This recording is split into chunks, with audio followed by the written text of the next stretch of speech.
Frank Newhouse eased his car to a stop at the foot of the mountain lodge, the tires crunching through snow that had already claimed most of the parking lot. One look at the place, hunched against the ridge like it had grown straight out of the stone, and he felt that familiar winter mountain certainty settle over him. Once you arrived here, you weren't leaving anytime soon. The building was all heavy timber and cold river rock, as if the mountain had whispered its shape into existence. Strange, he thought, considering the file said it had only been standing since the 60s. Yet somehow it wore age like a second skin. Snow had swallowed the roofs of 3 cars beside his, transforming them into white, silent shapes. The wind funneled through the pass with a deep, hollow moan, the kind of sound that made you feel small. Frank cut the engine. For a moment he simply sat there, letting the heat fade from the vents while studying the windows scattered across the front of the lodge. Half glowed with warm light.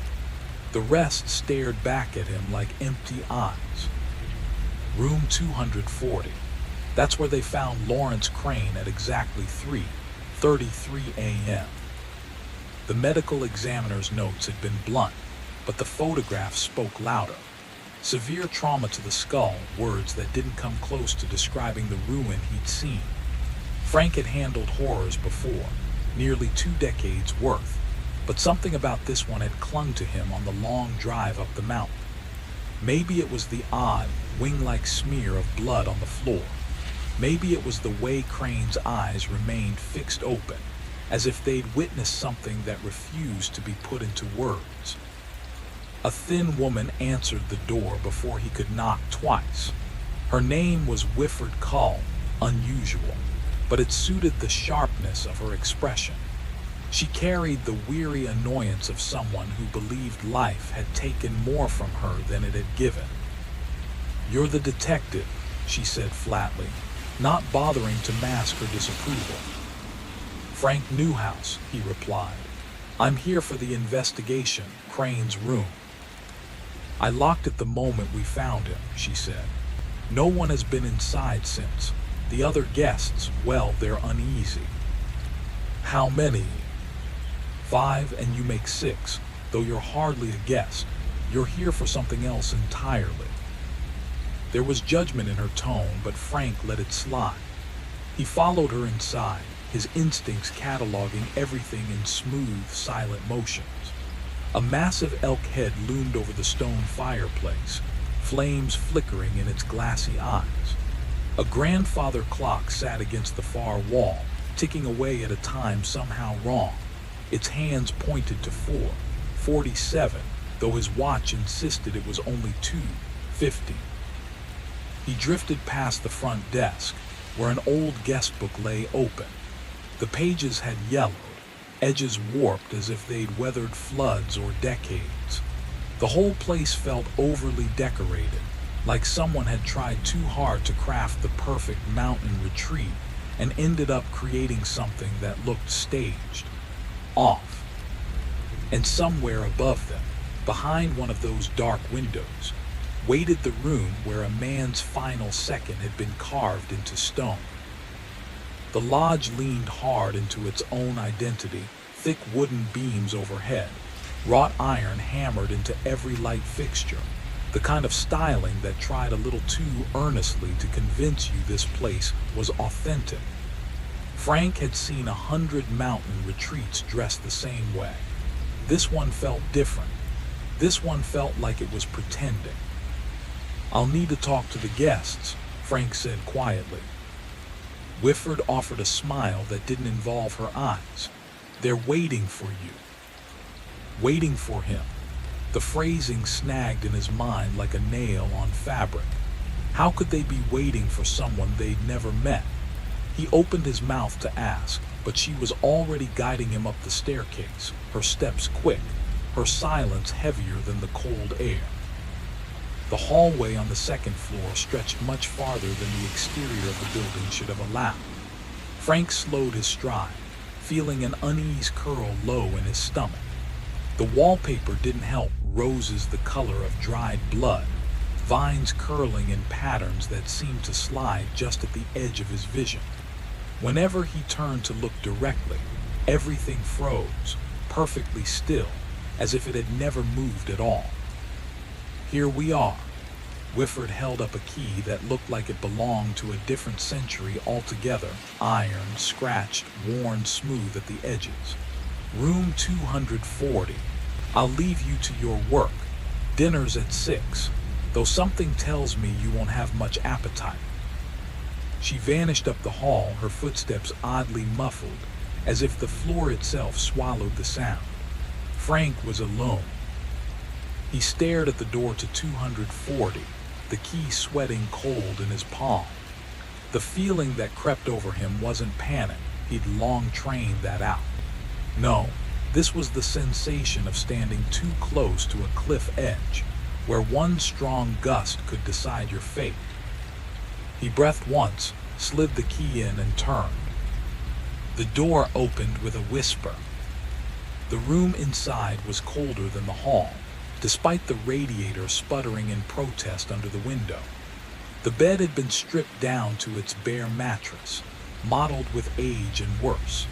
Beside it, dried blood had spread across the wooden floor in a pattern that mirrored the crime scene photos, the eerie wings, dark and rough-edged. The smell hit next, metallic, sharp, and beneath it, a sourness that always told him the truth faster than any report. A body had died here violently, recently. Frank lifted his notebook, the familiar weight settling him. He documented the layout, the stains, the overturned objects. The room held almost nothing of the man who died inside it. A small suitcase sat near the wall, neatly folded clothes, toiletries, a book on mountain climbing, but nothing personal. No ID, no wallet, nothing that told you who Lawrence Crane truly was. The lodge had accepted his name without question, and yet in the modern age where everyone left digital threads behind them, Lawrence's past was a blank wall. No records, no images, no trace. People didn't just not exist. He scanned the furniture, recalling the medical examiner's words. Something heavy, swung with enough force to break bone repeatedly. His eyes landed on the desk lamp, brass, solid, weighted. He wrapped his fingers around it and lifted it from the table. Cold, heavy, capable. It felt like a weapon, waiting for the story behind it to surface. He tested the lamp's weight in his hand, picturing the swing it would take to break a man's skull. He wasn't proud of that ability, but in his line of work, imagination was a tool. A soft knock shifted the air behind him. Frank turned. An older man stood in the doorway, framed by the dim corridor. His posture carried the elegant stiffness of someone who had once lectured in university halls or conducted orchestras. A thick cardigan hung from his shoulders, worn but once expensive. The slippers on his feet suggested he had no plans of braving the cold outside. "You're the detective," the man said, voice warm but brittle at the edges. "My name is Harlan Grove. I hope we could talk about Mr. Crane and other things." He offered a small, melancholy smile. "I'm in the room beside this one, 238. I heard the whole thing." Frank's attention sharpened instantly.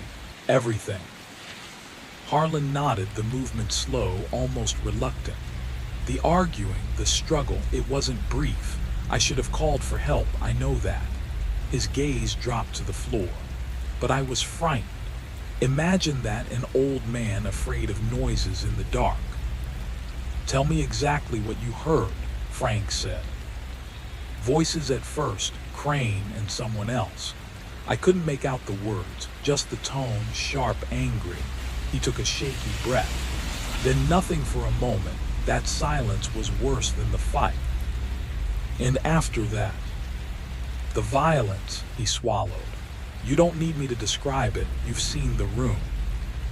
Frank waited, sensing something more. Harlan's eyes clouded. At the end, I heard someone crying, not just weeping, full-body sobs, like a child who has given up. Man or woman? I honestly couldn't tell. Grief makes everyone sound the same. He hesitated. I wish I could say I looked out into the hall. I didn't.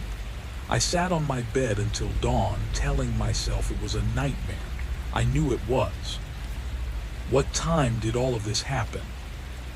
3:30, maybe a bit later. His hand twitched, as if remembering the motion of checking his watch. It seemed important then. Now it feels like something ancient, like it happened years ago. Frank wrote it all down, though a strange unease tugged at him. Something about Harlan's delivery felt practiced, too smooth, too ready, as if he'd recited the words many times before speaking them aloud. When the old man left, Frank stayed another hour combing the room for anything he'd missed. Nothing. No murder weapon. No hidden clue. Just blood, cold air, and questions that refused to settle. He still had 5 guests to interview, 2 couples, 1 lone traveler, and Harlan. A simple process. Eliminate possibilities until only the truth remained. He'd done it more times than he could count. He caught himself thinking that again. I'm good at this. Over and over, like he was trying to remind himself of something he already knew. By dinner time, his head felt heavy.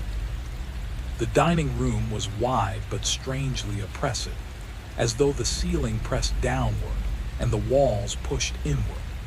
The lighting created pockets of shadow that seemed too deep for the size of the room. And as Frank stepped inside, he felt, again, that something in this lodge was watching him work. The guests were already gathered when Frank stepped into the dining hall. Candlelight softened their faces, but it also made every expression harder to read. Harlan Grove sat nearest the head of the table, looking even more fragile in the warm glow, a man dissolving into age and regret. Beside him sat a young couple, Neil and Daphne Pritchard, newly married and clinging to each other with a kind of desperate brightness. They smiled too often, too widely, as if determined to pretend a violent death wasn't echoing through the walls. Across from them, Howard and Iris Yates sat in stiff silence. Their bodies leaned away from each other as though decades of marriage had eroded all the tenderness between them. And at the far end of the long table sat a woman with jet black hair and eyes like polished onyx. She introduced herself only as Ramona DeWitt. No background, no pleasantries, just her name, clipped and final. Whifford moved between them, carrying platters of roasted meat and vegetables, her steps gliding soundlessly. She served with the calm routine of someone who had done this countless times, perhaps too many times. The food smelled rich and comforting. Frank found he couldn't force a single bite down. Conversation didn't simply stall, it seemed smothered. Every clink of silverware felt intrusive. Finally, Howard cleared his throat. "Terrible business," he said loudly, trying to sound casual and failing. "The man who died Crane, did any of you know him?" Heads shook around the table. Crane had kept to himself, ate alone, avoided the fireside gatherings, stayed in his room like a man hiding from something or someone. "He gave me the creeps," Daphne admitted, forcing a nervous laugh that died quickly. "He just stared at people, studying them, like he was taking notes in his head." Frank leaned forward, studying how. "I don't know," she murmured, like he was searching for something in our faces. Frank was about to respond when Ramona spoke, her voice low, almost thoughtful. Maybe he was searching. Frank's eyes met hers. "For what?" he asked. She held his gaze without blinking. How would I know? But the look she gave him lingered, as if the two of them understood something neither had said aloud. something dangerous. After dinner, Frank led them one by one into a small sitting room near the lobby. He questioned them, cross-checked details, searched for cracks in their stories, but every answer sounded pre-polished, like lines they'd all memorized. Each guest insisted they'd heard nothing unusual, seen nothing, knew nothing. Crane had lived like a ghost, and now he was one. By the time Frank finished the last interview, the lodge had settled into a deep, uneasy quiet. Midnight pressed against the windows. Outside, the wind dragged icy fingers across the eaves, and the fire in the lobby snapped at the logs as if trying to keep the darkness at bay. Frank stood alone, notebook heavy in his hand, listening to the old building breathe.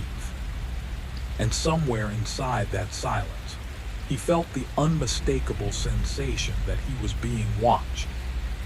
Exhaustion swept over Frank so suddenly it felt like someone had pulled the strength straight out of his bones. Whifford had placed him in room 242, only a few doors away from the place Crane died. "Close to your work," she'd said. At the time he hadn't questioned it. Now, it felt more like an omen than courtesy. The room was a mirror of the dead man. Same stiff mattress, same rattling radiator, same window looking out into a world swallowed by snow. Frank sat on the edge of the bed, fully dressed, trying to arrange the puzzle in his mind. Someone inside this building had killed Lawrence Crane.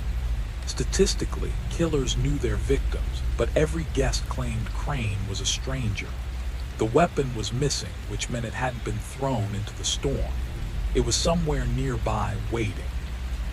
He meant to lie back for only a second, his eyes closed. And then, footsteps. Frank sat upright instantly, breath sharp in his chest. The clock glowed 3:30 a.m., the exact time Crane had died. The footsteps were slow, heavy, moving straight toward room 240. Frank's hand found his weapon the way a drowning man finds air. He eased open his door.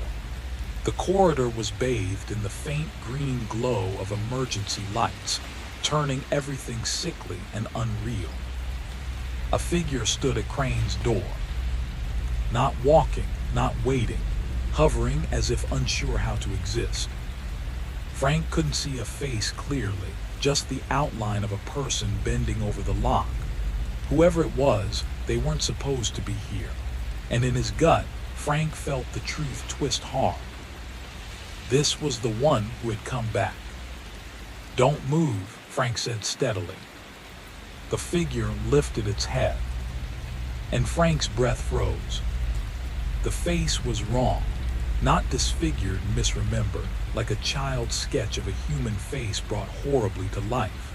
Eyes too large, mouth stretched too wide, everything arranged just slightly off.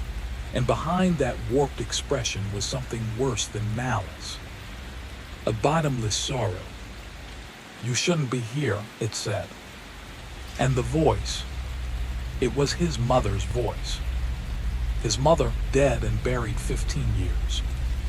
Frank fired. The hallway exploded with sound. The figure fell backward and melted into shadow, not blood. Dark liquid oozed across the floor like spilled ink. He stepped closer, weapon raised. The shadow retreated, thinning, vanishing. Nothing remained. A scream ripped down the hallway. Frank spun. Whifford stood there, trembling, staring not at him, but at the floor behind him. What have you done?" she whispered, her voice cracked. "Frank, what have you done?" There was someone here," he insisted, turning to look. And the breath was punched from his lungs. There was a body on the floor. A real one. Broken, bleeding. The same winged pool spreading beneath it that he'd seen in the crime photos. The body wore his clothes. His badge glinted on the belt. The dead man's face was his face. "No," Frank whispered. The word trembled out of him, small and helpless. That's not. Pain detonated at the base of his skull. Everything went white. Snow had been beating down for 3 straight days when Detective Frank Newhouse pulled into the parking lot of the Ashfall Lodge. As he killed the engine, he felt a strange tug in his chest, a familiarity he couldn't explain. It was as if some part of him had stood in this exact spot before, long ago in a dream he never remembered having. He picked up the murder file. His hands were shaking. Room 240. Time of death, 3:33 a.m. The wind wailed through the mountains, carrying something that might have been a voice, or just his nerves shredding. Whifford Cull met him at the door again. "You're the detective," she said. A surge of deja vu nearly drove Frank to his knees. "Have we met?" he asked. "No." Her smile was soft, thin, unreadable. "But you look exactly as I pictured." They walked the same route through the lodge, but this time Frank felt the building watching him. The wallpaper's rose design seemed to twist when he wasn't looking directly at it, petals shifting into shapes that resembled open mouths silently screaming. He blinked. The roses sat still. "Something wrong, Detective?" Whifford asked calmly. "That wallpaper," Frank muttered. "It moves." "Does it?" she replied smoothly. "I've seen it every day for years. Perhaps you're noticing things I've stopped seeing." Or her smile sharpened. "Perhaps you're noticing what's been here all along." In the lobby, the grandfather clock chimed 3 times. But earlier it had shown a completely different time, and Frank's watch insisted it was barely past 2. The elk head mounted above the fireplace had shifted. Its glass eyes weren't catching the firelight anymore. They were staring directly at him. A glimmer of moisture welled beneath one glass eye. A tear slid slowly down the taxidermied muzzle. Frank blinked hard. The tear was gone, but the sense of being trapped in a moment he had already lived, that remained. The clock's hand sat stubbornly at 4:47, unmoving, as if time itself didn't dare proceed. Everything in the room appeared untouched, yet Frank's fingers trembled as though gripped by a chill he couldn't shake. Room 240 greeted him with a stench far worse than before. It wasn't just blood anymore. There was a sickly, warm odor threading through the air, something that pulled up memories he wished had stayed buried. It reminded him of evenings at his grandmother's house, roasted meat, thick gravy, the comforting heaviness of Sunday meals. Except here, twisted by rot and sweetness, the smell felt wrong, like nostalgia wearing a corpse's skin. His mouth watered as nausea tightened his throat. He forced a swallow. The dried blood still fanned across the floor in that familiar wing-like spread, but now sharper details emerged. A fine mist clung to the baseboards, delicate as dust on old books. A smear on the wall shaped like a hand, yet far too large, the fingers too long. And the carpet held a long, deep indentation, as if something enormous had been dragged inch by inch. Frank forced himself to work, photos, measurements, collecting fibers, swabs. But the smell clawed at him, growing stronger with every breath, crawling down his throat and settling in his lungs like smoke. When he lifted the lamp this time, his palms slid into place perfectly, too perfectly, as though the object had been waiting for him. His fingers nestled into grooves worn smooth, familiar. And suddenly, in a flash that didn't feel like memory but experience, he sensed the lamp swinging. The impact, the sickening crunch, the warmth that follows violence. His grip loosened. The lamp dropped, thudding against the carpet with a weight that seemed to roll through the entire building. The interviews that afternoon felt off, different, as though everyone already knew something Frank didn't. Howard Yates leaned forward, elbows on his knees, voice rich with false sympathy. A man must feel an awful kind of pressure to do something so savage, he said softly. His eyes stayed locked on Frank. What type of brokenness does it take, detective?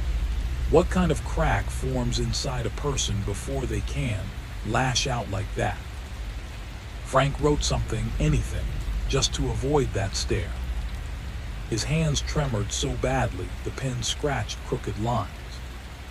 You investigate crime for a living, Howard pressed. Surely you've imagined what it's like. The rage, the snap, the moment when that last thread inside a man just gives way. Howard smiled too wide. Far too many teeth. Daphne Pritchard was worse. She giggled the moment she sat down, a high, sharp sound that reminded Frank of glass cracking. Oh, I just can't picture what kind of monster could bash someone's head in like that, she said cheerfully. She paused, eyes gleaming. What was the weapon, dear? A lamp, wasn't it? Frank stiffened. Was it the heavy part they used, or the thinner end?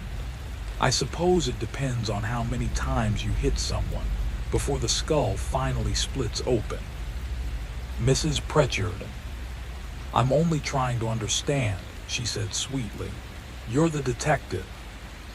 She leaned closer, her breath warm, the coppery smell curling toward him. You must have pictured it, the weight in your hands, the sound it makes. She whispered, almost lovingly. Don't you ever wonder how it feels? Ever think about it from the other side? Daphne's smile lingered in Frank's mind long after she'd left. What it's like to do the killing instead of solving it. Ramona Dill was his last interview of the night. She was waiting for him in the sitting room, already standing, her hand extended as though she'd been expecting him for hours. Her expression was gentle, pitying. You're circling the truth, she murmured the moment their palms touched. A jolt shot through Frank, not pain, not cold, something metallic. Smooth, heavy, familiar. For a heartbeat, he wasn't holding Ramona's hand at all. He was gripping the lamp's brass base. Still warm, still tacky with blood. He yanked his hand back, heart pounding. Ramona sighed through her nose, as though watching a child wrestle with a simple puzzle. You felt it this time, she said softly. That's good, you're beginning to understand. I don't know what you're talking about. You don't, she agreed, but you will. She stepped toward the doorway, then paused. When it happens again, stop fighting. Pay attention, look. She turned her head, and for an instant her face peeled like a shadow in firelight, bones showing beneath skin, eye sockets hollowed. Her smile stretched far too wide. And Frank stopped running. His room smelled like blood. The instant he opened the door, the coppery scent rolled over him, thick and suffocating. He checked his sleeves, his boots, his fingernails, nothing. But the smell clung to him anyway, curling into his lungs until he could taste it. Dinner made things worse. Whitford served roasted venison, perfectly seared, juices glistening in the light. But when Frank cut into it, the meat seemed to pulse, like it had just stopped breathing. Red spilled out onto his plate in a slow, steady bloom. The others ate like starving wolves. Every bite Frank tried to swallow turned to iron and ash. Even his water tasted like it had been poured through rusted pipes. Whitford tilted her head. Nothing for you, detective. You need your strength. You'll want it for what's coming. Frank left the dining hall trembling. He didn't sleep. He sat on his bed all night, staring at the door, every nerve wired tight. The lodge creaked and groaned around him. Old wood shifting, pipes knocking, windows rattling from the wind outside. But beneath all that, softer than breath, he heard whispering. It came from the walls, from the floorboards, from the cold air itself. A voice begging, sobbing, pleading for mercy. And layered under it, a second voice, harsh and furious. His voice, repeating one phrase in a rhythm that clawed at his spine. Had to do it. Had to do it. Had to do it. Had to. The grandfather clock in the lobby began chiming. Frank counted 1, 2, 3. But the sound didn't stop. The chimes melted into one long, unbroken wail, less like a clock and more like something alive, screaming through steel teeth. Less like bells and more like a meat mallet pounding into something soft, soaked and breaking apart. Each strike echoed through the walls like a heartbeat with no owner. At 3:30 a.m. the footsteps began. Frank rose instantly. His hand didn't so much reach for his gun as manifest it, pure reflex. He eased open his door. This time the figure outside room 240 wasn't a blur, wasn't a shadow, wasn't a trick of light. He saw everything. The shattered crown of the skull, hair glued together with dark, sticky blood. One eye caved inward like a rotten fruit, and the other open, mournful, watching him with unbearable sorrow. Lawrence Crane turned toward him. "Why did you do it?" the dead man asked, breath rattling through teeth that no longer lined up. Frank's stomach twisted. "I didn't, I swear I." But the words felt thin, like lies spoken through cold breath. Crane lifted a broken hand and pointed. The door to 240 stood wide open. Inside, lit by a dim, flickering lamp, Frank saw himself. Not a stranger, not a dream. Himself. Detective Frank Newhouse, standing over Crane's body, with the lamp lifted high like a priest raising a relic. The other Frank's face was feral, twisted with grief, fury, and something disturbingly close to pleasure. Blood slicked his hands, climbed up his sleeves, soaked his shirt. He was crying as he swung, and he kept swinging, over and over, each blow heavier, more desperate, more ecstatic. Frank whispered, "No." The other Frank paused mid-strike and looked up, locking eyes with him. He smiled. His teeth were the color of fresh murder. Crane lurched toward Frank, arms outstretched, bone where skin should have been, fingers curled like hooks. Frank fired point blank. No sound. No recoil. No effect. Crane kept coming. Those ruined hands reached for his throat, cold, wet, impossibly strong, and Frank stumbled backward. His head cracked against the floor, and the world snapped. Snow, endless snow, falling across the windshield of his parked car. Frank sat behind the wheel, sobbing without understanding why. His palms burned. His skull throbbed in sync with his heart. The case file lay open beside him. Lawrence Crane, room 240. Time of death, 3:33 a.m. His own handwriting rippled across the page, letters rearranging themselves into a message he couldn't unsee. You did this.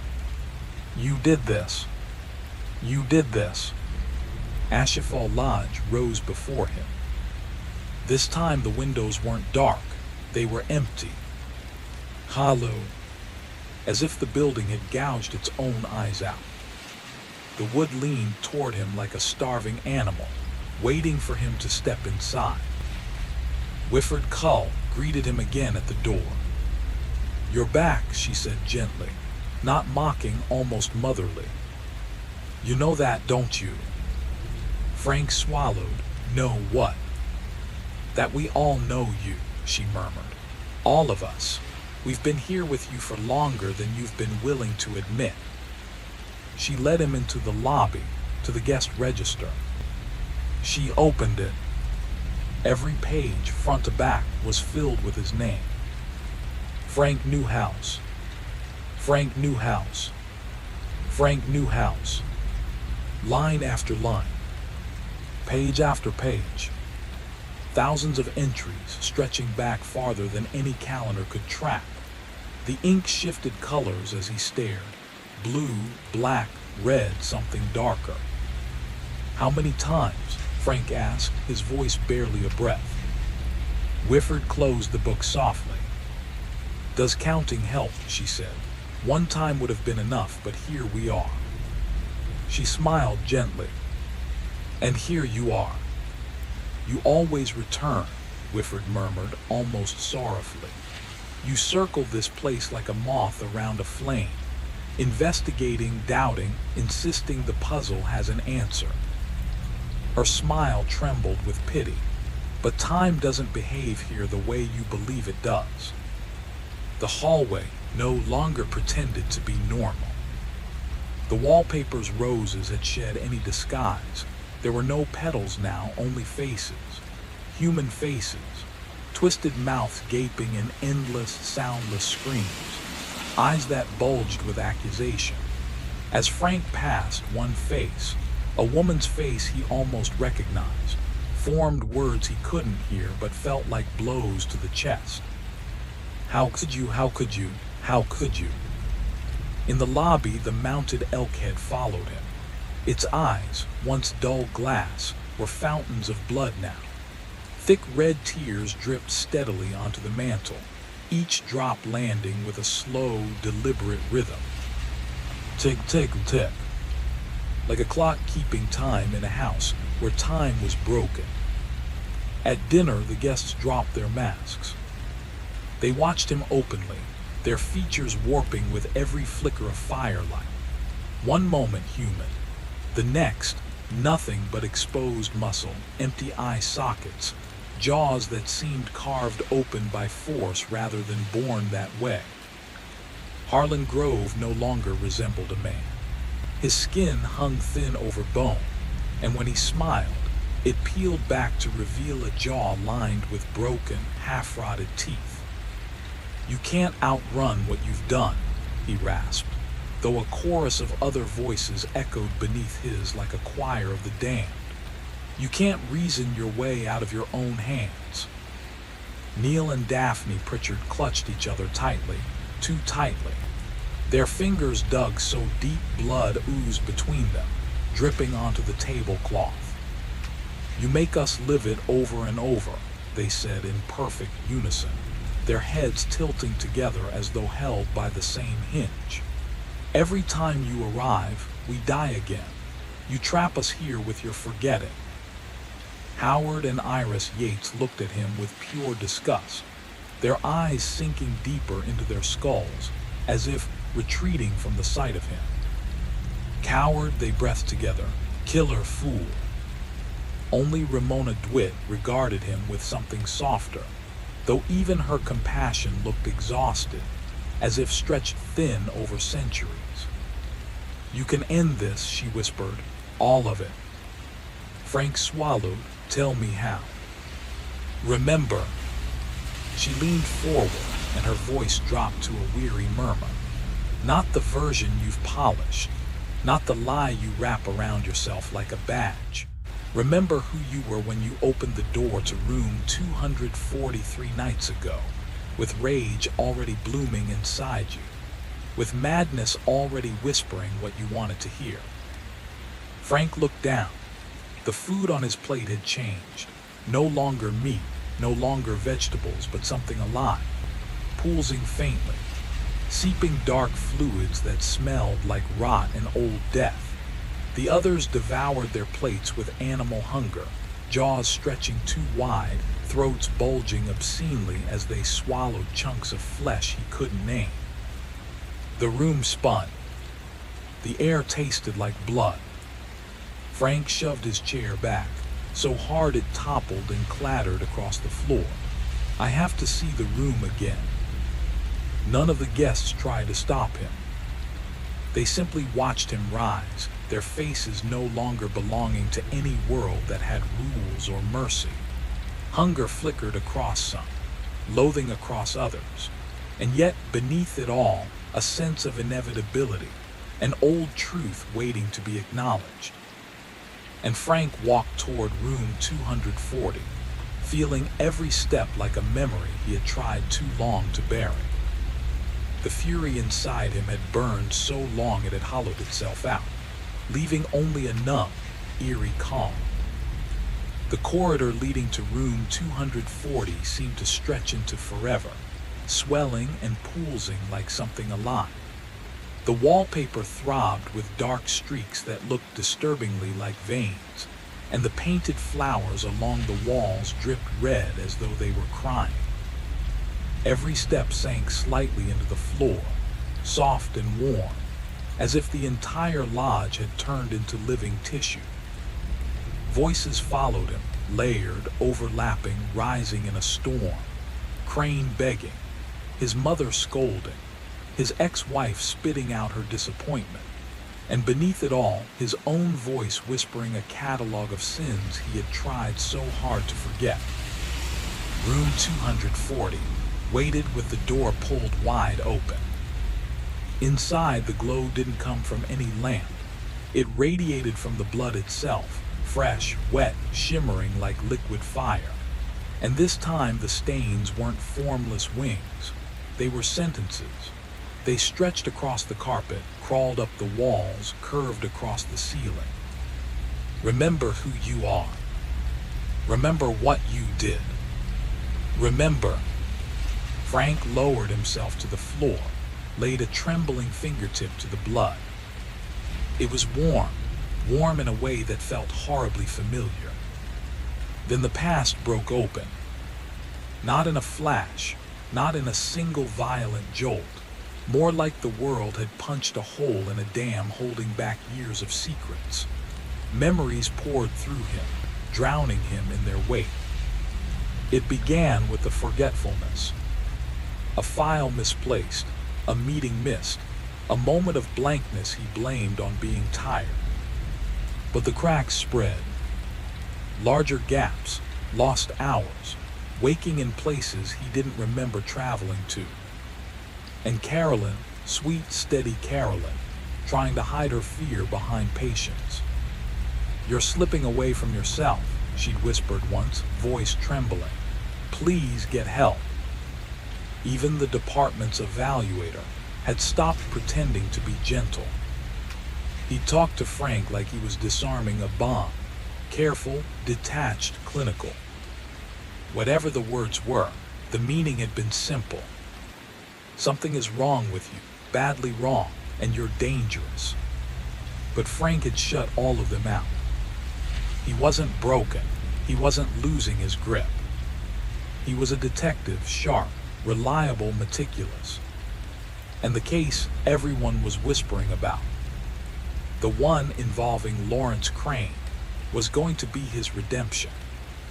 They thought Crane was a monster, but Frank had known better long before tonight.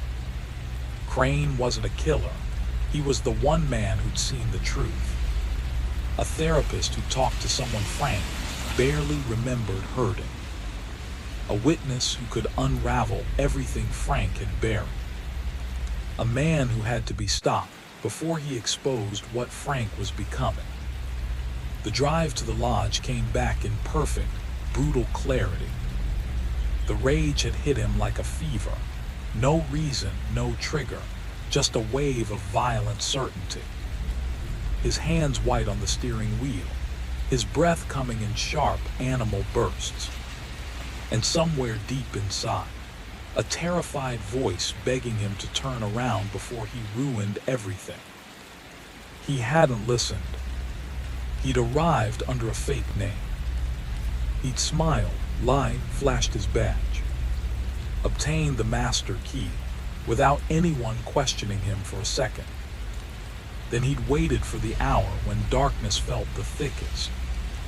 At 3:33 a.m., he'd stepped into Crane's room. Crane had sat bolt upright when the lights snapped on, confused, then horrified. "Detective, what are you doing?" Frank remembered the way the words had felt leaving his mouth, steady, controlled, almost gentle. "You know exactly why I'm here." Crane had tried to reason with him, hands raised, voice shaking, begging him to stop, insisting they could fix this, insisting he wasn't beyond saving.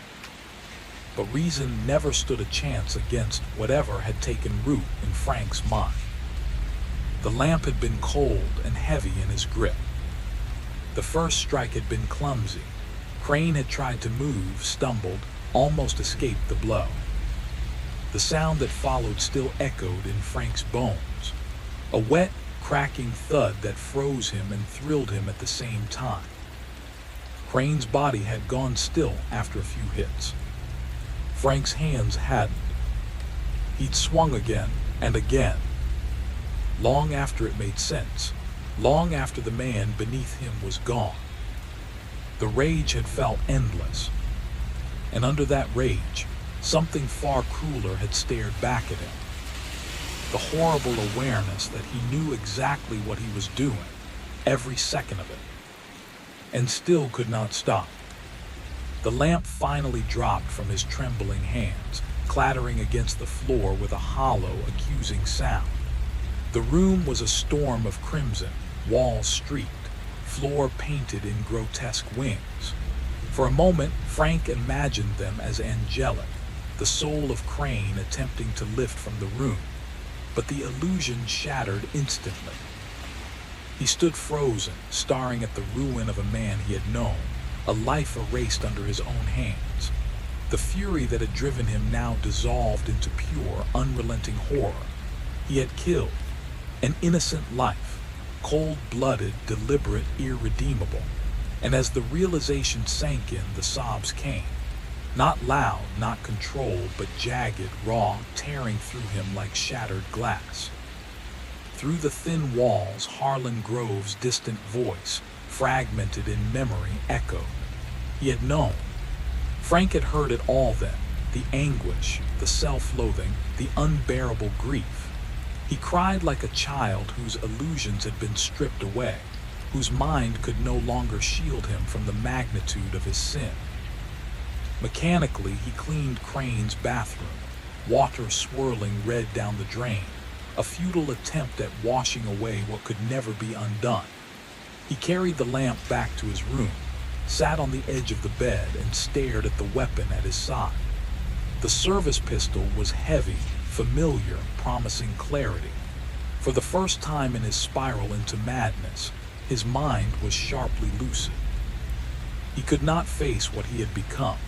He could not survive the trial, the verdict, the knowledge that Carolyn would see him for what he truly was, a monster. He could not bear the memory of Crane's head, crushed beneath the brass lamp, the sickening wet crack echoing endlessly in his skull. Continuing seemed impossible. But death, he understood now, was not a moment. It stretched, fracturing time and mind. In that tiny space between pull and release, his thoughts had rewritten reality.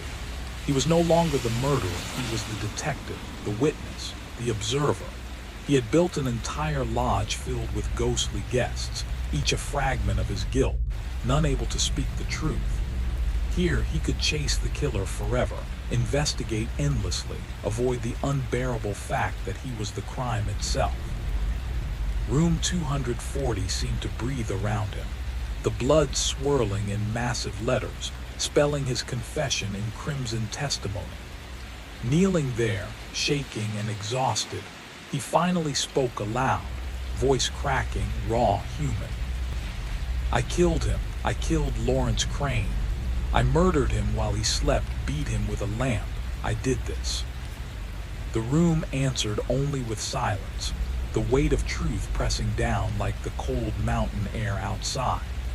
And in that silence, Frank understood the full scope of his prison. A lifetime of investigation with no resolution, an endless loop of guilt he could never escape. And then the weight became unbearable. "I couldn't live with it," he whispered to the empty room. "I chose to end it." The words trembled in the air, suspended like frozen glass, sharp and undeniable. For the first time, there were no illusions, no shields of professionalism, no comforting lies. Only the raw, unflinching truth. He had become a monster. He had killed, and he had run from the consequences. Memories clawed their way forward, vivid and punishing. Carolyn's face, the last time he had seen her 6 months before the murder, loomed in his mind. They had stood in their kitchen, the one with the yellow curtain she had sewn, her eyes brimming with tears. "I don't know who you are anymore," she had said. "You look like Frank, you sound like Frank, but something inside you, it's gone. Hollow." He had wanted to tell her she was wrong, to hold her and promise everything would be okay. But the hollow truth had been there, gnawing at him, spreading like rot beneath the surface. The man she had married was already gone. What remained was something else entirely, something that woke to violence, that left traces of blood under its fingernails it could not explain. He remembered Dr. Vance's office, the sessions he had resented, the clinical voice cutting through his defiance. "You're experiencing a dissociative fugue. Your mind fractures under stress, creating voids where it cannot handle reality. These episodes are escalating. Last week you disappeared for 16 hours, showing up miles from the precinct with no memory." "I was following a lead," he had said, but even then he had known it was a lie. There was no lead, no case, only the abyss of his own actions. Dr. Vance had warned him, "You're not investigating anymore, you're creating crimes. In these fugue states, you are capable of anything, and afterward your mind fabricates justifications for what you've done." Frank had stormed out, refused help, branded the psychologist incompetent, jealous, paranoid. But deep down, he had known. He had known about the missing woman whose blood he had found in his car, about the cold trails of unsolved murders in every city he had driven to during his blackouts. He had known that the predator he hunted was the reflection staring back in the mirror. And Lawrence Crane, brilliant, compassionate, had been a witness, had treated one of the surviving victims, had seen the truth, had seen Frank. It hit him with the force of a tidal wave. Every calculation, every step, every lamp swung in room 240, every bloodstain, every justification, had been his own hand writing a story he refused to admit was his own. The detective was gone. What remained was the man who could no longer hide from himself. "The truth," Harlan finished, his voice softer than it had ever been. "You can stop pretending you're still the hero in this story." For a heartbeat, Frank couldn't breathe. The memories were no longer fragments. They were a burden he finally carried whole. Crane recognizing him from a newspaper story. Crane gathering documents, statements, records that pointed to one horrifying conclusion. The man solving murders was the one committing them. Crane had been ready to testify, ready to expose him. And Frank had done the only thing a cornered predator would do. He could still feel the weight of that lamp, how naturally his hands curled around it. The grooves fit his fingers like they'd been carved for him. He remembered the wet heat of blood spattering across his skin, the sickening rhythm of each strike, the savage, instinctive sense of rightness that had surged through him, like he was finally doing what the darkness inside him had wanted all along. He remembered the silence afterward, the cooling body on the floor, the metallic scent clogging the air. He remembered washing Crane's blood from his hands, staring into the mirror, and for the first time seeing himself clearly. A murderer hiding behind a badge, a hollow man wearing the mask of a detective. And later the gun, the cold metal pressed to his temple, the single, elegant escape.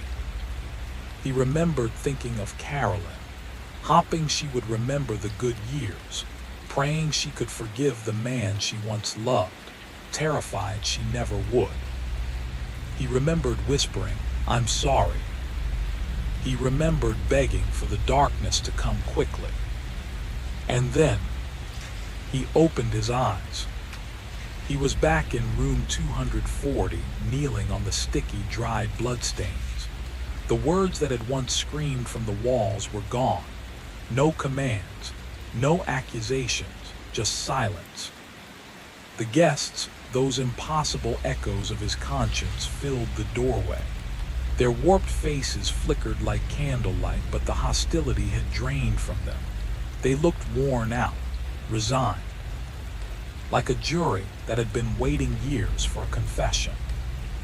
Ramona stepped forward. "You remember?" Not a question of fact. "Yes," Frank said, "everything." Her nod was slow, almost relieved. "Then maybe this time it will hold. Maybe this time you'll let yourself go." His voice cracked. "Let go of what?" Whifford gestured around the room, to the hall, to the entire crooked, bleeding lodge. "This, every hallway, every whisper, every version of us. You forged this place out of your guilt. You locked yourself inside the moment you pulled that trigger and tried to rewrite your story." Harlan stepped closer. His monstrous features softened into something almost human. "You've been stuck here because you kept choosing the lie, the detective chasing justice instead of the killer facing judgment." Frank swallowed. "So what do I do?" Ramona's answer was barely above a whisper. "Stop running." The room seemed to sigh, as if the old building itself had been holding its breath. The walls shuddered. The floor trembled beneath him. The lodge flickered, its shape unraveling like smoke. Frank closed his eyes. For the first time since the shot rang out, he didn't try to solve anything. He didn't try to explain or justify or deny. He simply accepted the truth. And the world he built to hide from it finally began to fall away. Something almost human. Frank felt it, an ache so old it seemed carved into his bones, softened for the first time. Ramona stepped closer, her shape blurring at the edges. "It's all right," she whispered. "You can rest now." He wanted to answer her, but his voice was gone. His breath was gone. Even his heartbeat felt far away, like a fading echo in an empty hall. The lodge peeled apart like mist caught in sunlight. The ceiling tore open into a vast white expanse. The floor dissolved, yet he didn't fall. He simply drifted, weightless, unburdened. The guests stood in a loose circle around him, fading like old photographs left too long in the sun. He tried to hold on to their faces, but his mind no longer needed them. The fear, the lies, the frantic puzzle solving, it all cracked and crumbled like ash in wind. "You did see us," Howard murmured softly, more thought than sound. "You just didn't understand." Iris gave a small wave, gentle, almost shy. "Goodbye, Frank." Winterford lowered his head in something like respect. "This is mercy, not punishment. You chose it." Neil and Daphne intertwined their fingers, their voices blending as they whispered, "You can finally stop running." Ramona stepped forward last. Her eyes, those shifting, flickering eyes, held no judgment now, only sorrow and relief. "For what it's worth," she said quietly, "you tried. Even in the end, you tried to be something better than the darkness inside you." Her hand touched his shoulder. It felt warm, human, and then she too dissolved. Frank floated alone in the empty white. The bullet that had hung suspended in the unseen space between moments finally moved, slow, inevitable, gentle as falling snow. A flash, a silence deeper than silence. And then, nothing, or perhaps finally peace. And then silence. Not the eerie, watchful silence of the lodge, not the suffocating quiet of guilt circling its own tail. This was different, final, honest, a silence that didn't demand excuses or lies, just acceptance. The world around him dissolved, not into horror, not into visions, but into nothing at all. The endless hallways he'd wandered, the flickering guests, the whispered accusations, they crumbled into dust and vanished. There were no more loops, no more riddles, no more frantic attempts to play detective in a story where he had always been the culprit. There was just that one instant, the true one. A man alone in room 242, facing the truth he had run from through every corridor of his own mind. For the first time, there was no split in him. No detective and killer fighting for the same face. No blackout to hide behind. No dream to shelter in. Just the full truth of Frank Newhouse, weighted and real and impossible to outrun. The lodge, his prison, his creation, his refuge, shattered completely, each fragment falling inward until there was nothing left but the fading echo of a life that had lost its way long before the last moment. And beyond that echo there was stillness. A stillness as cold and pure as the snow outside that had never really fallen. A stillness without memory, without guilt, without the looping desperation that had tormented him for what felt like years, but had only truly existed between one heartbeat and the next. At last the suffering ended. At last the truth stood alone. And for the first time since the night everything went wrong, there was no Frank the detective, no Frank the monster, only a final, quiet release. Almost like peace. The story didn't end with the gunshot. It ended afterward, quietly, without ceremony, when the world outside the collapsing dream finally took notice. 2 hours later, a housekeeper unlocked the door to room 242. The radiator rattled and knocked like it had been fighting the cold all night, but the room still felt frozen. On the edge of the bed sat Frank, slumped forward, his duty weapon hanging loosely in his hand. A single wound marked his temple. The carpet beneath him had darkened into a strange, spreading shape as something that almost resembled a pair of broken wings. Down the hall in room 240, another scene waited. Lawrence Crane lay lifeless on the floor, his skull fractured, the once polished reading lamp beside him stained beyond recognition. When the officers searched Frank's belongings, they found that same lamp tucked neatly in his luggage. The verdict came fast: murder-suicide. His file painted a clear enough picture: emotional instability, growing paranoia, medication he refused to take, therapy sessions he abandoned halfway through. When investigators reached out to his former wife, she didn't express shock, only a tired sadness. "I always felt something like this was coming," she said softly. "I just didn't know when." The lodge shut its doors for the season after that. 3 long months passed before anyone stepped inside again. And when it reopened, the owners had quietly emptied out both rooms, turning them into storage spaces no guest would ever sleep in. Still, people talked.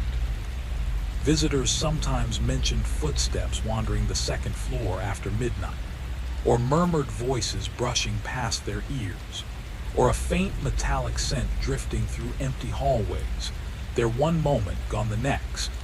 The staff always blamed old plumbing, drafty windows, the age of the building, and maybe that explanation was enough. Maybe nothing remained. Maybe the only thing left was the faint residue of a mind that shattered so violently it carved its own labyrinth inside itself, then trapped its owner within it. Yet some people believe that thoughts don't always fade with death, that in the thin space between a final breath and oblivion, the mind can leave echoes, shadows with just enough weight to keep walking.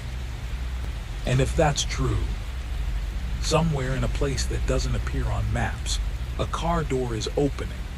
Snow is falling in soft, unbroken sheets, and a man in a worn coat steps out, his breath fogging in the cold as he approaches a lodge he believes he's never seen before. Maybe he's still searching. Maybe he's still trying to solve a crime he committed with his own hands. Maybe he keeps remembering and forgetting over and over again. A detective chasing a killer hiding behind a badge, both wearing the same face. Maybe the loop never really broke. Maybe it can't. For some mistakes, the punishment isn't death itself, but the endless journey to uncover a truth your mind refuses to hold. A case that starts again every time the snow begins to fall. A lodge built from guilt, and a man who can't stop walking through its doors. The lodge waits, its walls heavy with guilt, wallpapered in roses that cry without sound, accusing without words. Hallways stretch endlessly, folding in on themselves, leading toward a truth that hides behind every door. Snow drifts silently outside. The detective steps out of his car, unaware of how long the storm has been falling. The loop begins again, or maybe it doesn't. Or perhaps it does and doesn't at the same time. In the end, it hardly matters.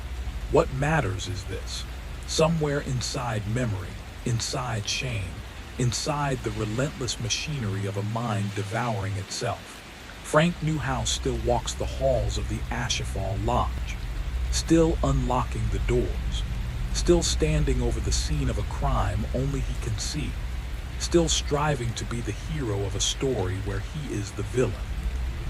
Every step, every breath, every heartbeat blurs the line between duty and guilt, between investigation and punishment.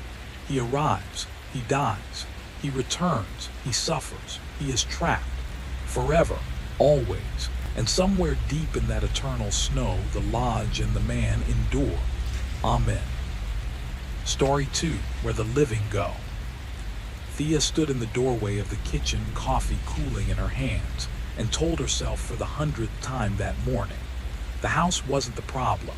It was fine. Julian had said so when they bought it, and Julian was always right about these things. The real problem was the light in Milo's old room. No, the spare room.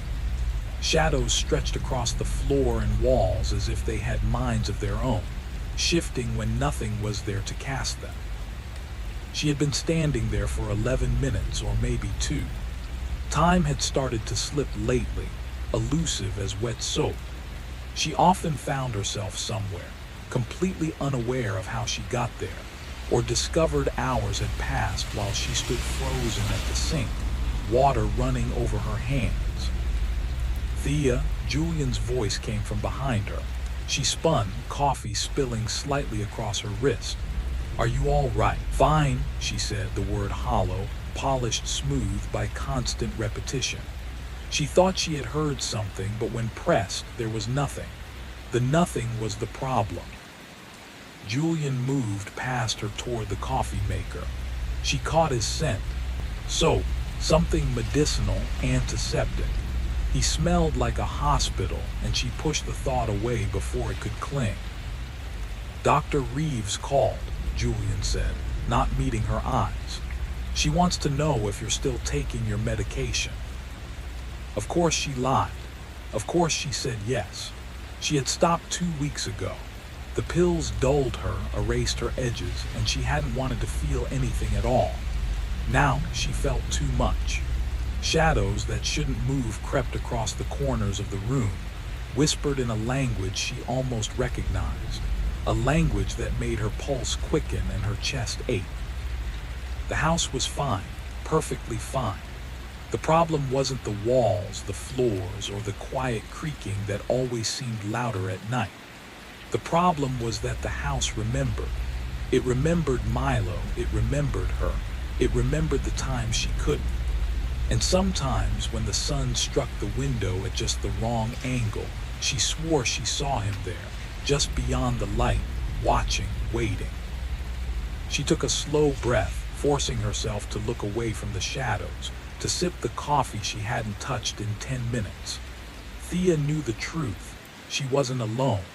She hadn't been alone for a long time, and soon she might not be alone at all. The imprint of what used to be there lingered like a bruise on the floor, small furniture, a small life. Gone, but not gone enough. Thea stepped closer. The air in the doorway felt colder, as if she were crossing an invisible threshold. She had shut this door. She was sure she had. But now it waited for her, cracked open like an invitation or a warning. She pushed the door wider. Light spilled across the carpet in a pale, thin stripe. The room was empty. It was supposed to be empty, but it didn't feel empty. It felt occupied in a way that made her chest tight. Something was changing in the house. She had felt it for days, shifts too subtle for Julian to notice, but not subtle enough for her to ignore. The morning had already dissolved into scattered pieces, and she kept stumbling into moments she didn't remember entering. She had found herself in the laundry room, hands full of clothing that shouldn't exist.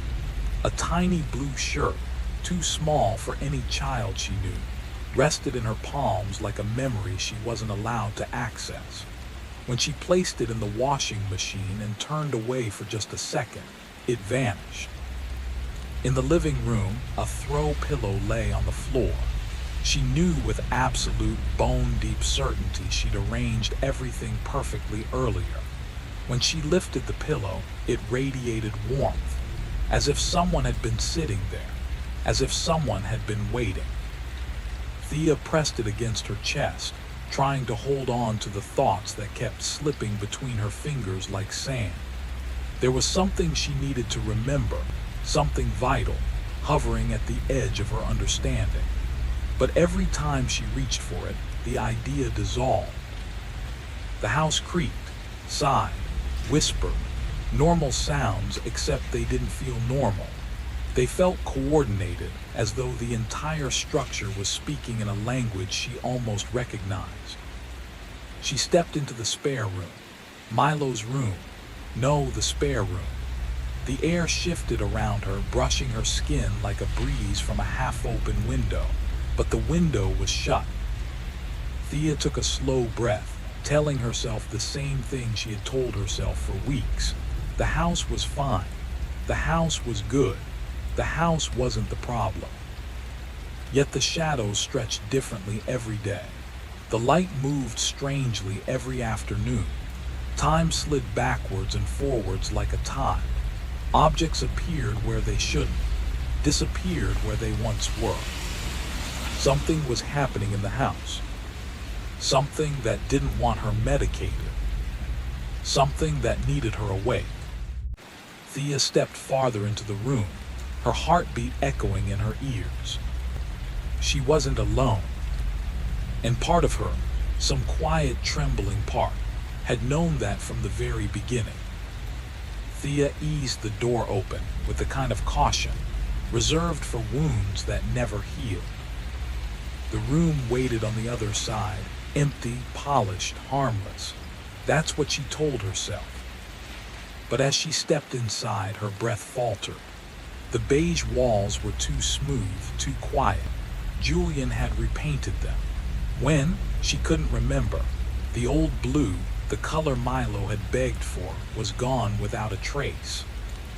Her mind hit a wall. Milo who was? The answer came like a breeze brushing her ear. though no window was open. Dead. She spun around, shaking her head hard. No, that's not right. But the truth didn't care. She stood in the center of the room, forcing herself to recall what came before this silence. A storm, screeching metal, the violent spin of the car, voices yelling, hospitals with too much white, Julian's face drained of color, doctors talking through fog, and then nothing. A blackout that stretched for weeks, maybe months. And when she woke, Milo wasn't there. A whisper threaded itself through the still air, coming from nowhere and everywhere at once. He was here, he lived here. Her knees buckled, dropping her to the carpet. She pressed her palms into the fibers, and with that small contact, memories surged. Where his bed stood, where he kept his stickers, where he'd line up his toy cars every night before sleeping. Present tense wanted to slip through her thoughts like a knife. A child lives here. No, lived. But then why could she hear him? A soft giggle drifted past her ear, childlike, small, familiar. The sound of a boy who still thought the world was magic. A boy who should have been turning 7. She staggered to her feet, chasing the fatting laugh down the hallway. It pulled her through the dim corridor, into the kitchen where the light slanted in a way that made everything feel wrong, as if she had stepped into a stranger's home. The laugh echoed again, closer, sharper. Milo. Silence swallowed the room whole. Then she saw them. 3 tiny toy cars, neatly lined up on the table, red, green, blue, scratched from use, exactly how Milo used to arrange them before bedtime. She didn't remember putting them there. She didn't remember anything at all. Her fingers closed around the red car, a familiar weight, warm, as if someone had just set it down, and something inside her chest cracked open, flooding her with a grief so big it hollowed her out from the inside. Milo. This time her voice broke. The room darkened, not much, just enough to make her skin prickle. The air went thin. Cold brushed the back of her neck like a fingertip. And then a whisper, clear, soft, impossible. Mama. Hours later, Julian found her sitting at the table, staring at the tiny cars with eyes that looked like they'd been emptied of everything human. He paused in the doorway, his face carrying a heaviness she'd never noticed before, fear, sorrow, and something like surrender. Thea, he said carefully, where did you get those? They were here, she murmured. He left them for me. Julian sat slowly, choosing his words like stepping through broken glass. Sweetheart, remember what Dr. Reeves said. I don't care what she said. Her voice had an edge she didn't recognize. I'm not imagining this. He's here, I heard him. Julian's hands trembled as he reached for her. There's something important I need to tell why. She didn't hear him. A sudden stillness wrapped the entire house. The kind of silence that feels alive. The kind that presses against your skull. Then, a laugh soft, upstairs in the dark. Thea's chair clattered to the floor as she shot to her feet. You heard that. Julian's face drained of color. Thea, please, no one is upstairs. But the house answered for him. Slow, unmistakable footsteps pattered across the ceiling, small feet running back and forth in Milo's old room. Her breath hitched. He's upstairs, she whispered. And this time she didn't ask for permission. She started walking toward the staircase. Julian's voice struck her like a slap. It wasn't soft anymore. Not patient. Not gentle. There was something raw in it now, fear sharpened into urgency. Thea, stop, please, you have to stop. But she was already sprinting. Her feet pounded against the wood as she tore toward the staircase, Julian's voice echoing behind her, cracking in ways she'd never heard before. She didn't slow. She couldn't. Something inside her was pulling her upward, dragging her like a current too strong to fight. She flew up the stairs, two at a time, her pulse thundering in her ears. The hallway at the top seemed impossibly long, as if the house had stretched itself when she wasn't looking. Every door was shut tight, except one. Milo's door, standing open like a mouth, waiting to swallow her. Thea, Julian was climbing after her, breathless, scared, but she didn't turn back. Her legs moved on their own. She crossed the threshold. The room waited in a hush so complete it felt unnatural.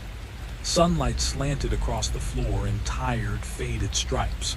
The carpet was bare, the walls empty, no toys, no bed, nothing. Just the faint trace of a smell she couldn't name, something sterile, sharp, and lonely. A scent that didn't belong in a child's room. She stepped to the center of the floor, and the world inside her cracked like thin ice. Milo, her voice trembled. Baby, where are you? Julian reached her then. His hand closed around her shoulder, too tight, trembling. Or maybe the shaking was from her. Thea, he whispered, there's no one here, there can't be. But I heard him, she insisted, stumbling back from him. I heard. No, Julian said. There was an edge to the word, a plea wrapped in desperation. You didn't hear anything. His fingers dug into her shoulder, not in anger, in terror. You have to remember, please try. Her pulse stuttered. Remember what? When she turned toward him, something in his face made her recoil. His expression was hollowed out, broken, like a man who had been living with a truth too heavy for one person to bear. Thea, he swallowed hard. Milo isn't dead. The words didn't make sense. They floated in the air like ash, weightless, unreal. What? He's not dead, Julian choked. Tears cut down his cheeks freely now, and it stunned her. Julian, who never cried, not even when she thought she'd buried their son. Confusion wrapped around her throat like a hand tightening. I don't remember. The accident, Julian said. It was horrible, but he lived. His voice broke completely. He's been alive this whole time. The floor dipped beneath her, tilting like the world was trying to throw her off. No, she whispered. No, that's not right. He's gone, he's gone. Julian shook his head, backing away from her now as though she was made of something volatile. He's not gone, Thea. His chest rose and fell in sharp, panicked breaths. He's alive, but he's not. Julian's voice faltered. He's not the same. The injuries were so bad. He's been at Mercy Grove for 3 months. The name hit her like a cold rush of water. Mercy Grove. The hospital. The place she refused to visit. The place Julian begged her to remember. But her memories were bruised, broken, and slippery. And something deep inside her whispered, if Milo is alive, then who has been laughing in the house? Julian kept talking, but his voice dissolved into static. The room was swelling with noise, thick, rushing noise like a storm trapped inside her skull. Her pulse roared in her ears, drowning everything else. And then she saw it.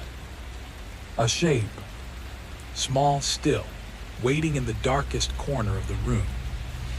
Milo, she breathed. There's no one here, Julian insisted, raw panic scraping at the edges of his voice. Thea, please, you're not seeing reality. But she was seeing something. and it was stepping forward. The shape sharpened, bit by bit, until a boy stood there. A boy with familiar dark hair and eyes that reflected light too brightly, like a wild animal startled on a road at night. He smiled at her. Her heart broke and twisted. It was Milo's smile. But wrong. Too broad, too stiff. A puppet's imitation of joy. "Mama," he said, though the sound came from somewhere impossibly far away, echoing through the bare room. "Mama, why don't you come see me?" "I'm here," she whispered, moving toward him without thinking. "I'm right here, sweetheart." "Not here," the boy breathed. His outline flickered. His skin thinned into transparency. "Where I am, come where I am." Thea stopped. Julian yanked her back hard. The figure dissolved like smoke, vanished. Only darkness remained. "There's nothing," Julian said, voice cracking. "There's nothing there, you're chasing shadows." She tore her arm free, fury exploding inside her like a struck match. "You don't want me to find him," she spat. "You never wanted him, admit it." Julian's face went scarlet, then something inside him broke. She saw it happen. His expression collapsed, anger folding into despair. "Glad." His voice split open. "You think I'm glad?" He took a shaking step toward her. "I go see him every day," he said, louder now, rougher. "Every single day for 3 months while you stay here talking to empty walls." The words hit her like a fist. "You think you're seeing our son's ghost?" Julian's voice was shaking violently. "I'm seeing machines breathe for him." The room lurched sideways. The floor buckled under her feet. Julian kept going, unable to stop, tears streaming unchecked. "You think I wanted this? I sit at his bedside and I hold his hand and it's warm, warm Thea, and his heart beats because a computer forces it to. He's alive, but he's not there." The world split open. Her body swayed. "No," she gasped. "No, you're lying. Milo is. He is not dead," Julian shouted, voice cracking wide open. "That's what you decided, because it was easier than the truth." His voice faltered.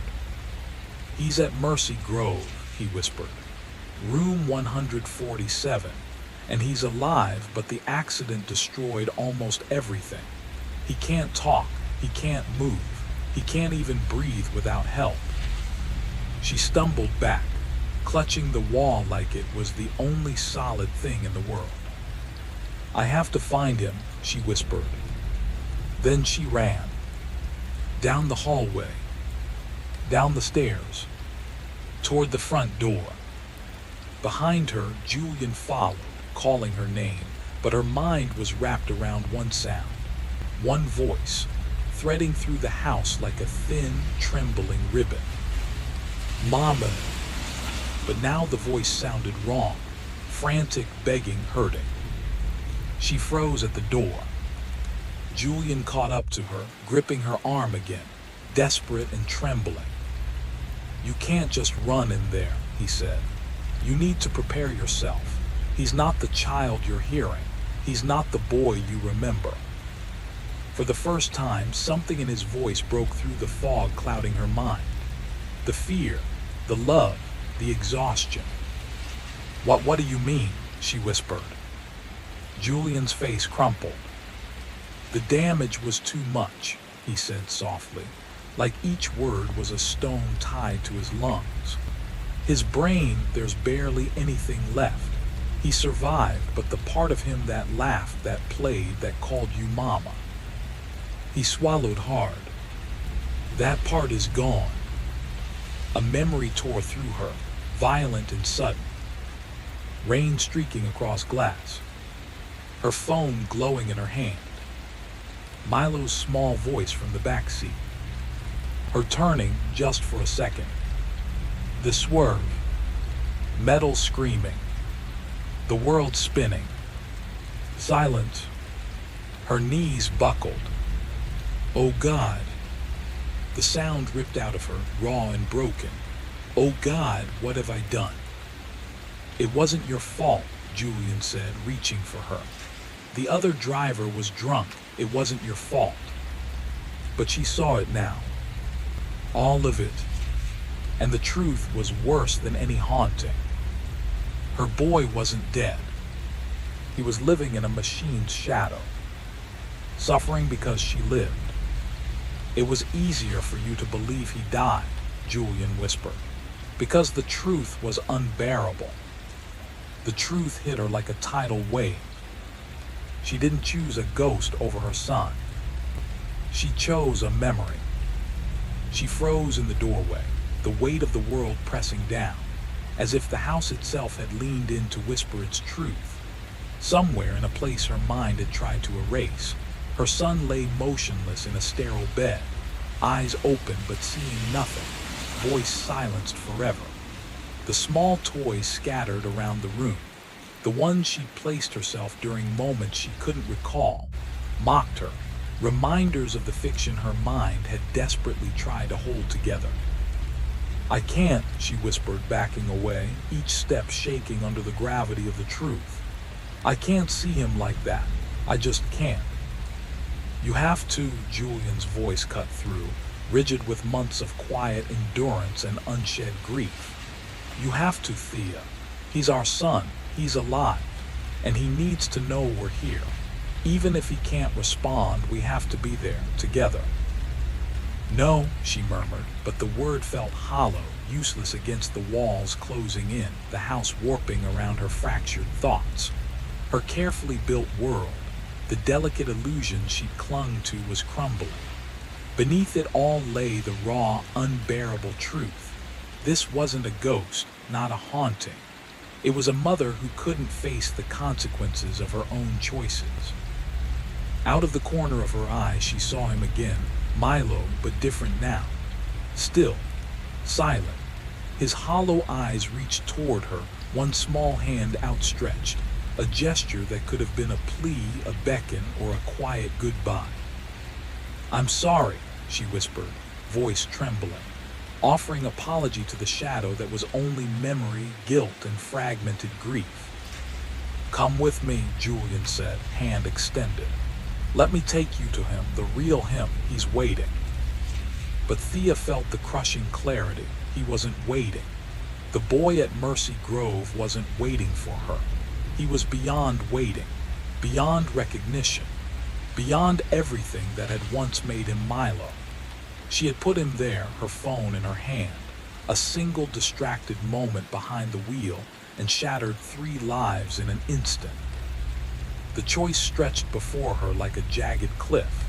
Continue living in the comforting illusion, hearing his ghostly laughter and imagining him whole and free, or confront the cold, unflinching reality. Machines keeping him alive, silence swallowing his voice, and a child who would never again call her name. She looked at Julian's hand, then at the space where Milo's ghost had stood, then back to Julian again.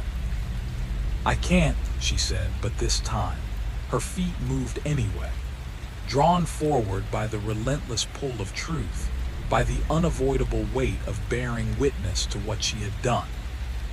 I can't, but I have to, don't I? Julian's face broke into relief and sorrow, every line carved by months of suffering. Yes, he said softly, you have to.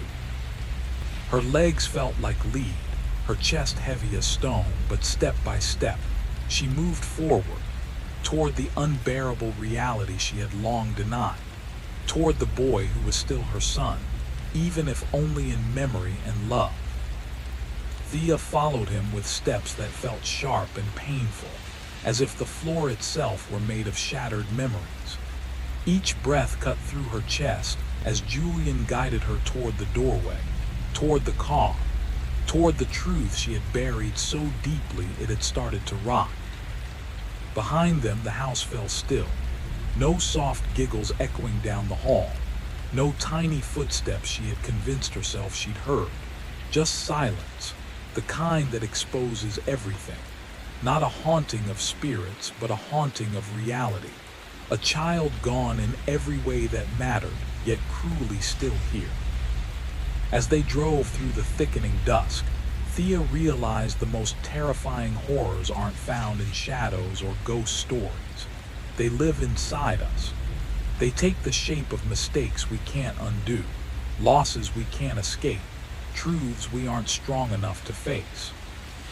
The facility appeared like a low, gray shape in the fading light, its perfect lawn washed dull by the evening gloom. She remembered this place. Not clearly.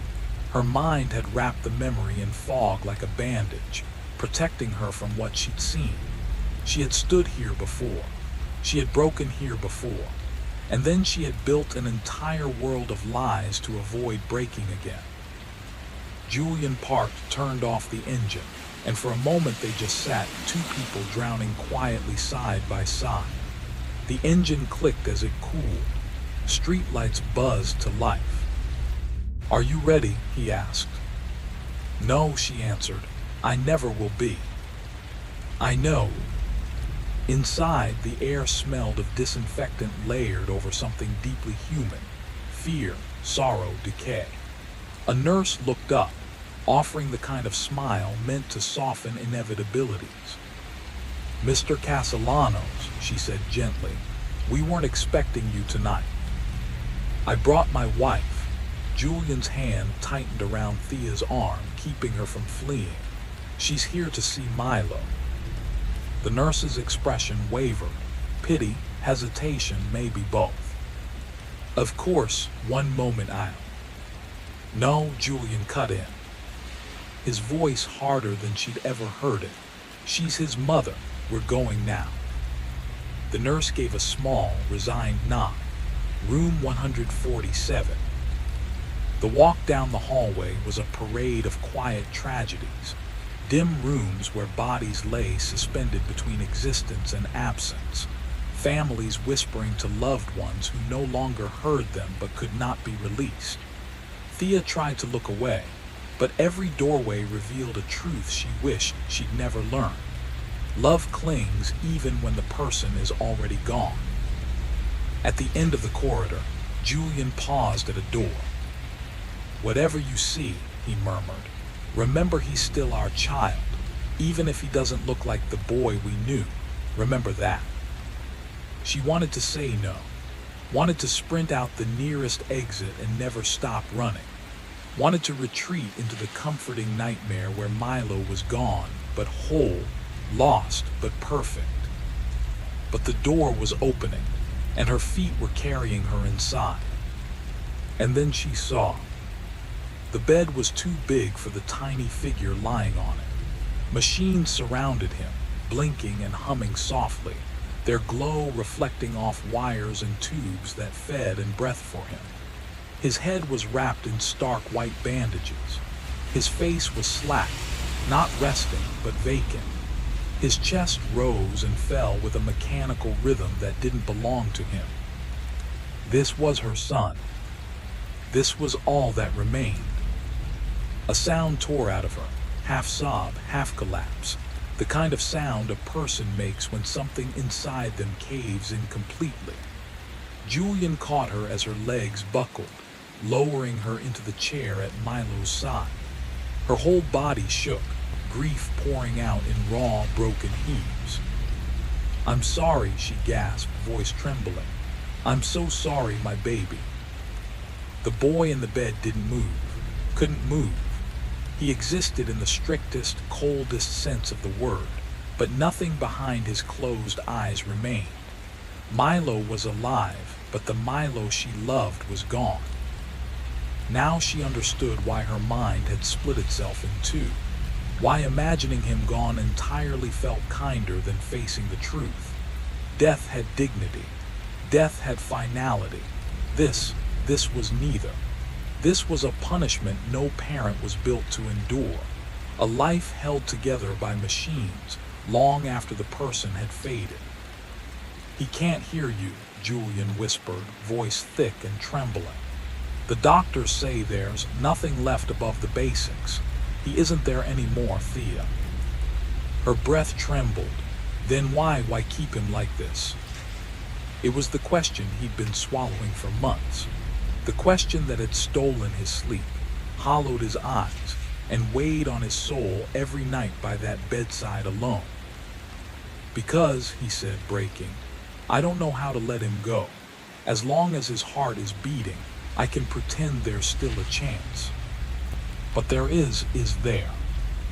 Thea's voice cracked as the truth settled between them like a weight neither could lift.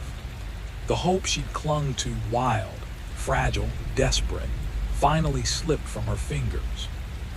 They stayed like that for a long time, wrapped in each other's shaking arms beside the small, quiet body that had once been their world. And for the first time since the crash, they began to speak honestly, about the night everything changed, about the guilt that had hollowed them out, about the kind of forgiveness that feels impossible when the only person you want forgiveness from is yourself. They talked about the ghost Thea had created, the shadow of a laughing child she told herself she heard, because believing in a haunting was easier than looking at the broken reality lying in front of her. "I heard him," she whispered, brushing her fingers along Milo's arm. His skin was warm, but it wasn't life, not the kind she recognized. "I heard him laughing. I heard him calling for me." Julian nodded gently. "I know you did, but it wasn't him. It was your memory trying to give him back to you. It was your mind trying to survive." "It felt real," she breathed. "I know." They stayed until a nurse entered the room, doing her silent duty, checking numbers, adjusting tubes, tending to the body of a child who would never again wake. Her face held no judgment, only a practiced calm that made Thea wonder how many broken families she'd stood beside, how many lives she'd seen caught in this terrible in-between. When the nurse left, Thea turned to Julian. "We have to let him go." The words tasted like betrayal, but they were the truest thing she had said in months. "Don't we?" she added, her voice barely sound. Julian's face broke open with grief. "I don't know how." "Neither do I," she admitted. "But we can't keep pretending. It isn't fair to him. It isn't fair to us. He left the moment the car hit. What's lying here, it is Milo." "I know," Julian whispered. "God, Thea, I know, but saying it and doing it. Our worlds apart," she finished for him. "I know." They watched the machines breathe for him, watched numbers rise and fall like a cruel imitation of life. Somewhere down the hall, someone cried out. Somewhere else, an alarm sounded, someone's tragedy arriving or ending. After a while, Thea spoke again. "I need you to know, I don't forgive myself. I don't think I ever will, but I'm going to try. I'm going to try living in the truth instead of inside some dream where he's still whole." Julian looked at her, eyes red. "That's all I've ever wanted, but will you help me when I can't hold on? When I start slipping into denial again? When I can't bring myself to walk into this room?" "Yes," she whispered, though it felt like stepping off a cliff. "And you'll help me," she added softly. "When I start to hear him again, when the ghost in my head feels easier than what's in front of us, will you remind me he's gone?" "Yes," Julian said. His hand found hers, trembling. "I will." Their agreement hung in the air. Two broken parents promising to face a reality that felt darker than any nightmare. Together, they would walk into that abyss. They agreed on everything in hushed voices, sitting beside the fragile body that had once carried their son's laughter. They would speak to the doctors. They would sign the papers. They would face the unthinkable together because neither of them could survive it alone. When they finally stood to leave, Thea leaned over Milo one last time. Her palm rested gently against his forehead, warm only because machines kept his body breathing. "Goodbye, my love," she whispered. "I'm sorry I couldn't face the truth sooner. I'm sorry I turned you into a memory because I wasn't strong enough to see what you became. I'm sorry I loved you so deeply it broke me." Milo didn't stir, couldn't stir. Yet as she stepped back, something faint fluttered in the air behind her. A soft, distant giggle, thin as dust, gone as soon as it came. Impossible, a trick of her mind. Still, it brushed against her heart like an old shadow. She didn't look back. She walked out with Julian's hand in hers, refusing to let herself return to the fantasy she had built. The perfect ghost, the intact dream, the child preserved only by denial.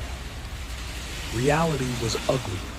Reality was a small body kept alive by tubes and wires, and parents who needed to learn how to keep breathing after losing their son twice, once to the accident and once to the truth. That night when they entered their house, something felt different, not because the house had changed, but because Thea finally saw it clearly. No ghosts, no whispers, just quiet, the kind that settles over a place where people have suffered and still somehow keep going.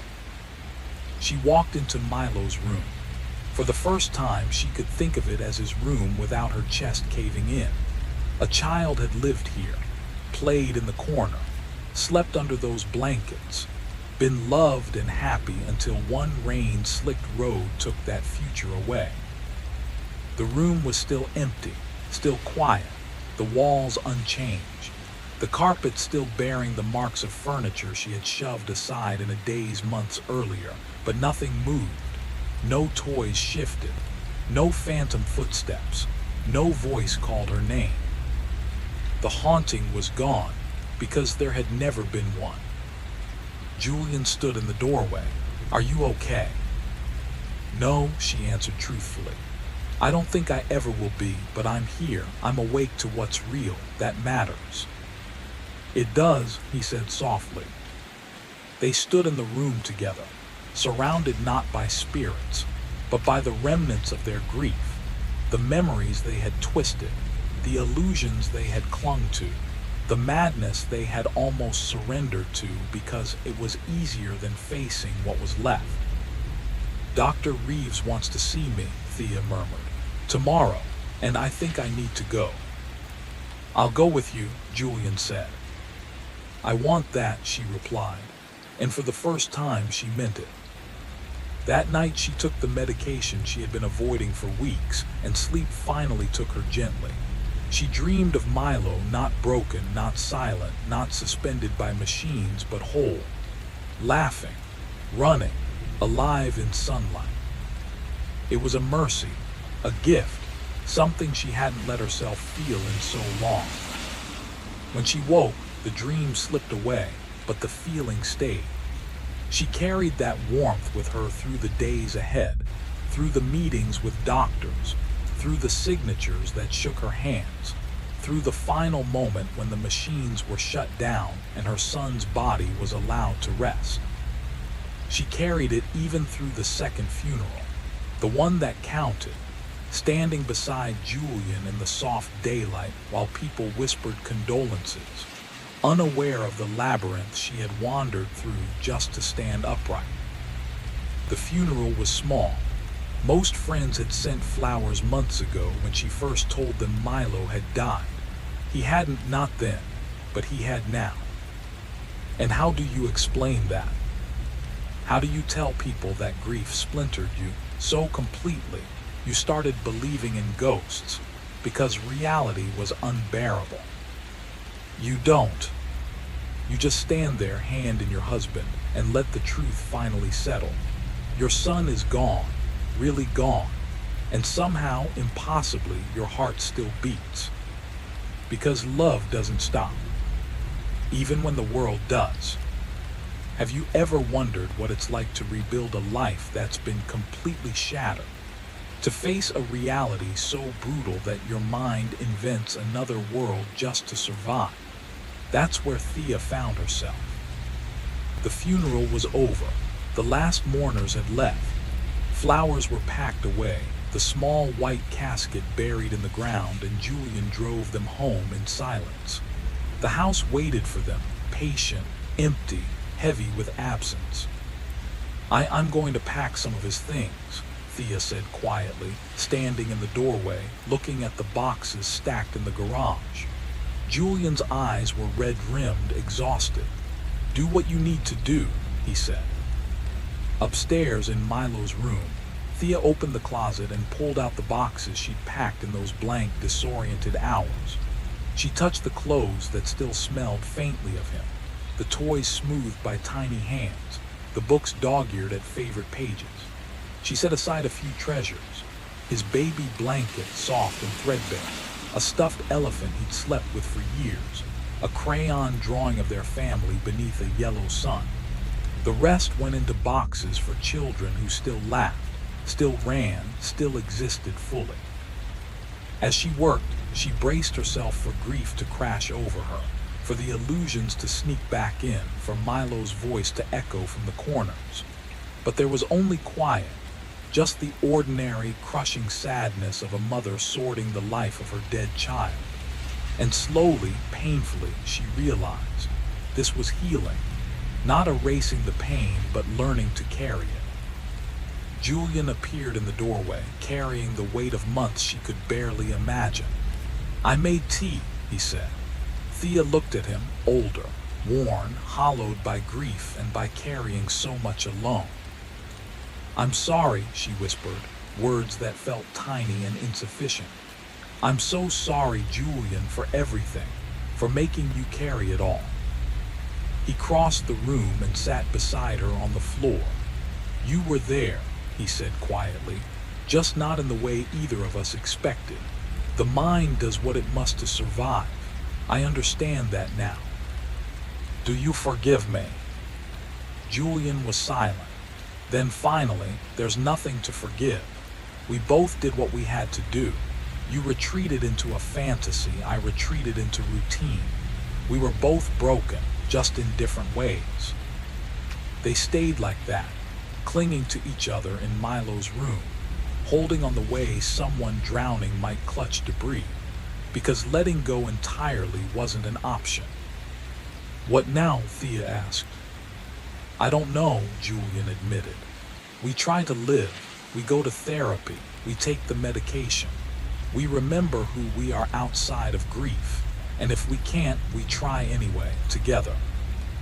The weeks that followed were gray, not good, not bad, just survival.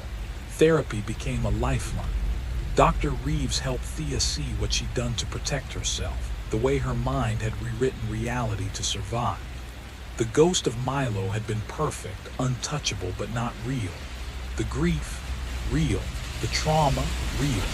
And the love she had carried through it all, absolutely real.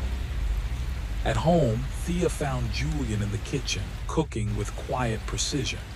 She wrapped her arms around him, feeling him tense, then melt into her embrace. "I love you," she whispered, because she had forgotten for so long that saying it mattered. "I love you too," Julian said, voice rough. "I was afraid I'd lost you." "You almost did," Thea admitted, "but I'm here, really here."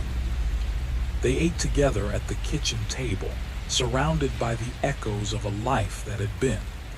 Julian mentioned their counselor, Monica, who had been helping him navigate the months of her breakdown.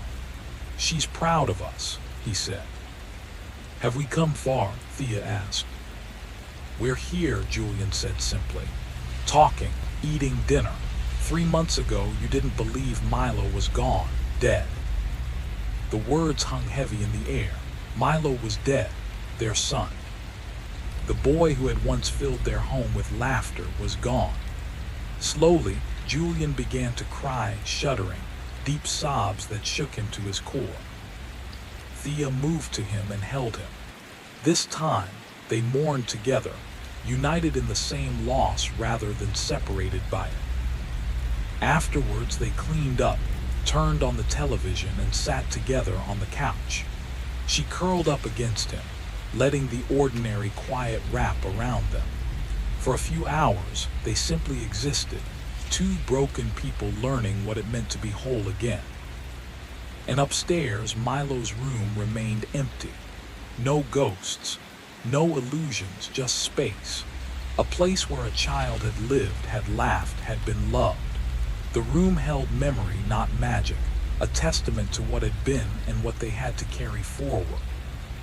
Tomorrow, Thea would finish packing, call the donation center, take another step. But tonight, she allowed herself a gift, to remember Milo as he had been, bright, curious, full of life.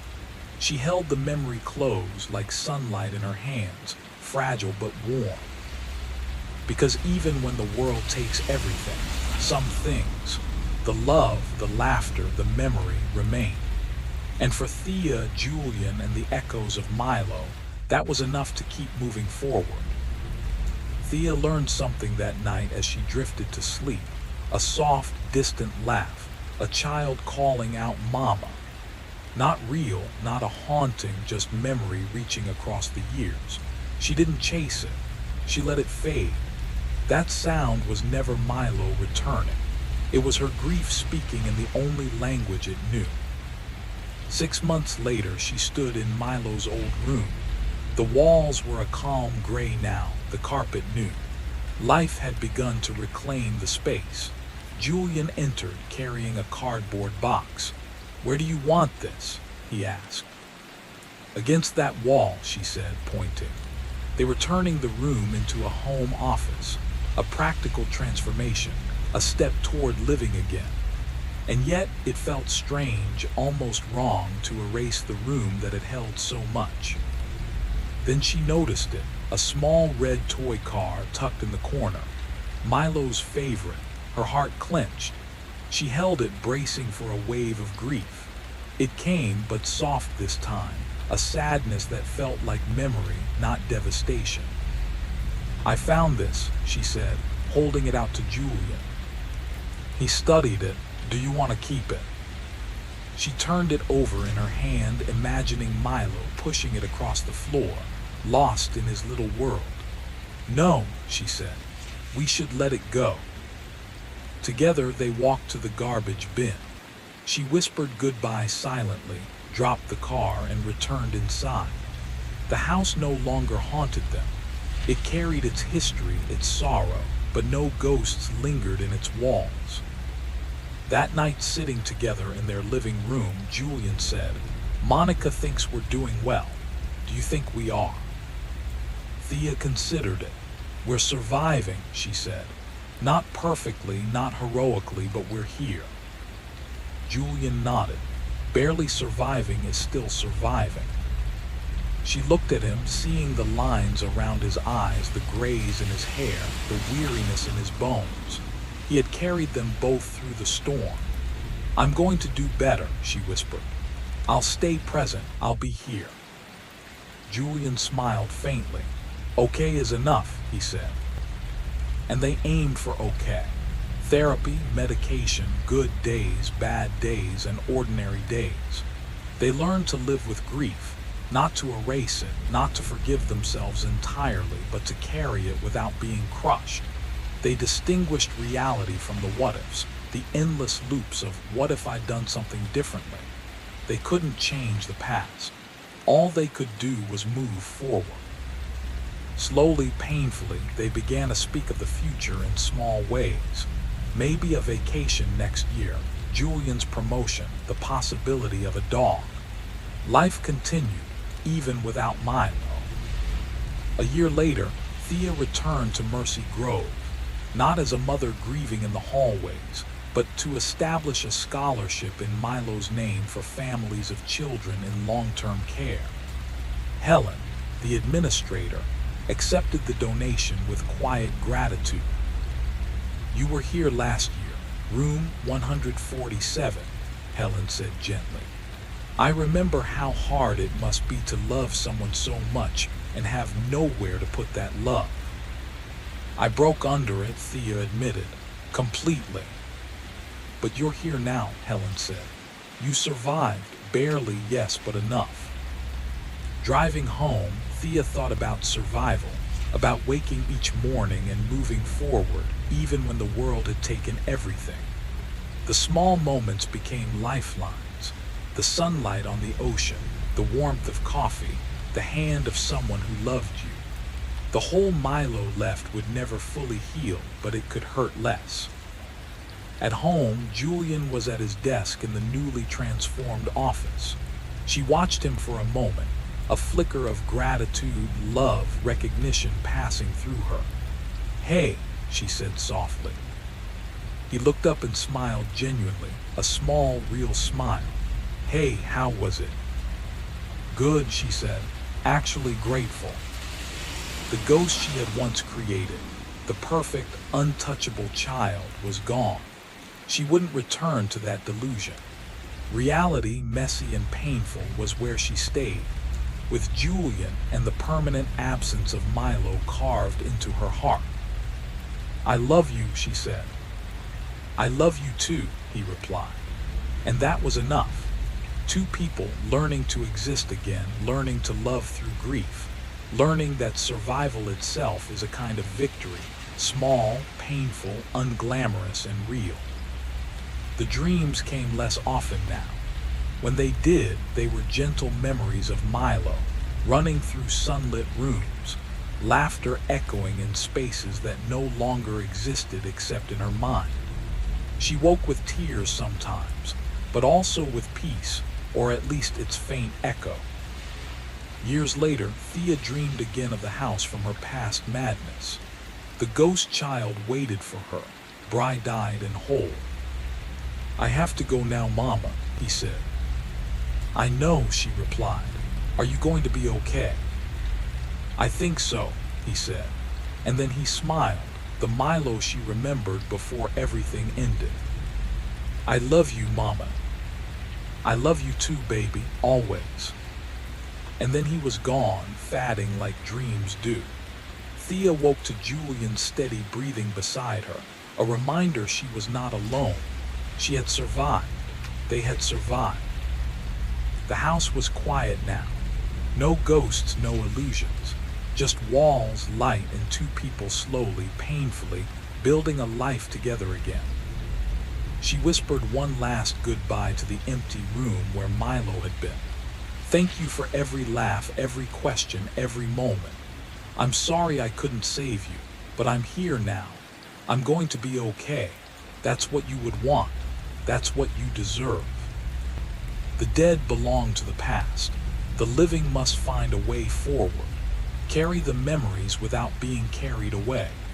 Thea turned back to Julian and their imperfect life, battered but real. Real was enough. It had to be enough. It was.